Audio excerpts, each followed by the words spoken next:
क्या मेरा डायबिटीज़ कभी ठीक हो सकता है? क्या होता है reversal of diabetes?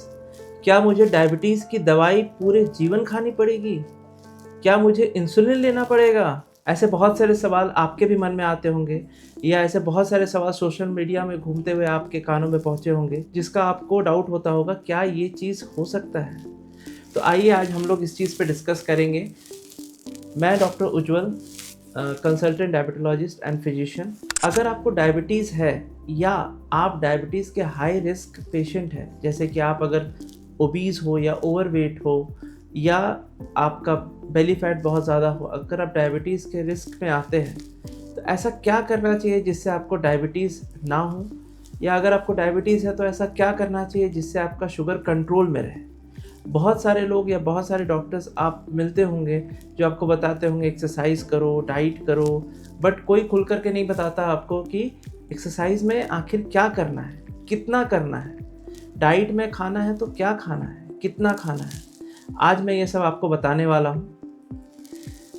American diabetes association, जो डायबिटीज़ की एक बहुत बड़ी संस्थान है अमेरिका की, उन्होंने 2026 में अपना गाइडलाइंस दिया है कि डायबिटीज़ अगर आपको कंट्रोल करना है तो मिनिमम 150 मिनट वीक का आपको एक्सरसाइज करना ज़रूरी है।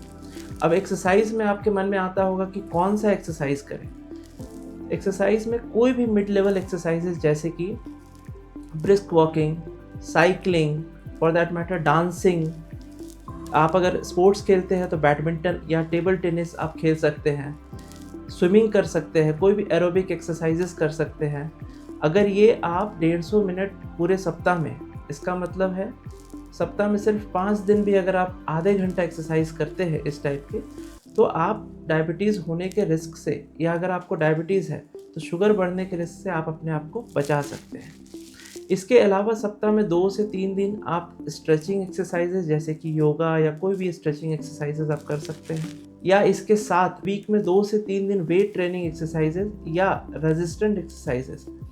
अगर आप वेट लेकर के करना चाहते हैं तो आप वेट लेकर के कर सकते हैं। अगर आप वेट लेकर नहीं करना चाहते तो खुद के वेट से जो एक्सरसाइजेज होते हैं, जैसे कि स्क्वाट्स हो गया, लंजेस हो गए, जैसे कि पुशअप्स हो गए, ये आप सप्ताह में कम से कम 2 से 3 दिन करें। इससे आपका वेट और आपके मसल्स स्ट्रेंथन होंगे और आपका शुगर कंट्रोल करने में आपके शरीर को हेल्प मिलेगा। अगर आप ओल्ड एज हैं, अगर आपकी उम्र 50 से 60 साल से ज़्यादा है और आप डायबिटिक हैं, तो इन तरीके के रेजिस्टेंट एक्सरसाइजेस करने से आपको सार्कोपीनिया, जिसको कि मांसपेशी सूखने की बीमारी कहते हैं, उससे भी राहत मिलेगी। आपके मांसपेशियों में ताकत बनी रहेगी हमेशा। एक्सरसाइज के बाद आपके मन में ये ख्याल आता होगा कि हम खाने में क्या खाएं, ऐसा क्या खाएं जिससे हमारा शुगर कंट्रोल रहे। आखिर वो क्या है जो डॉक्टर कहना चाह रहा है लेकिन हम समझ नहीं पा रहे, जिस कारण से हमारा शुगर कंट्रोल नहीं हो रहा है।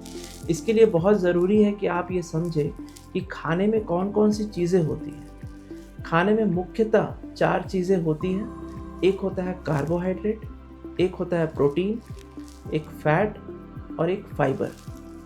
अब इसका कुछ लिमिटेड या परसेंटेज में आपको खाना बहुत ज़रूरी है।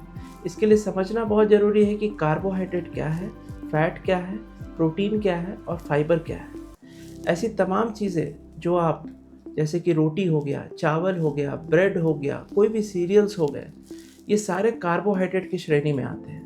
ये सारे खाने आपके शुगर को बढ़ाने की क्षमता रखते हैं, इसीलिए इनका amount around 25 to 45% of your total meal होना चाहिए। इसके अलावा प्रोटीन आपके खाने में बहुत ज़रूरी है। आपको कम से कम अपने वजन के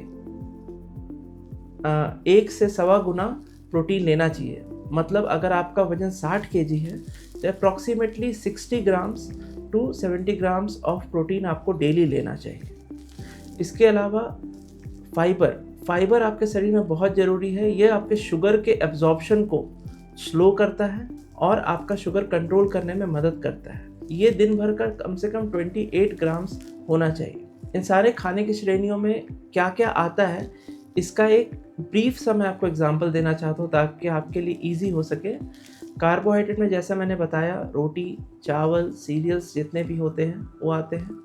प्रोटीन में वेजिटेरियन सोर्स में सोयाबीन, ब्रोकली, पीनट्स, आलमंड्स, दही में भी काफ़ी अच्छा अमाउंट ऑफ प्रोटीन होता है। पनीर, नॉन-वेज सोर्स में अंडे, चिकन, फिश ये आते हैं। फाइबर में आपके जितने भी सैलेड्स हैं, जैसे कि गाजर हो गया, खीरा हो गया, मूली हो गया, सलजम हो गया, चुकंदर हो गया, ये सारे आपके फाइबर की श्रेणी में आते हैं, जो कि रफेज जिसे हम कहते हैं। तो आपको अपने खाने में, अगर आप डायबिटिक है या नॉन डायबिटिक है, डायबिटिक हाई रिस्क पेशेंट है, तो आपके प्लेट में हाफ प्लेट सब्जियों की होनी चाहिए, 1/4 प्लेट आपका कार्बोहाइड्रेट होना चाहिए और 1/4 प्लेट आपका सलाद होना चाहिए।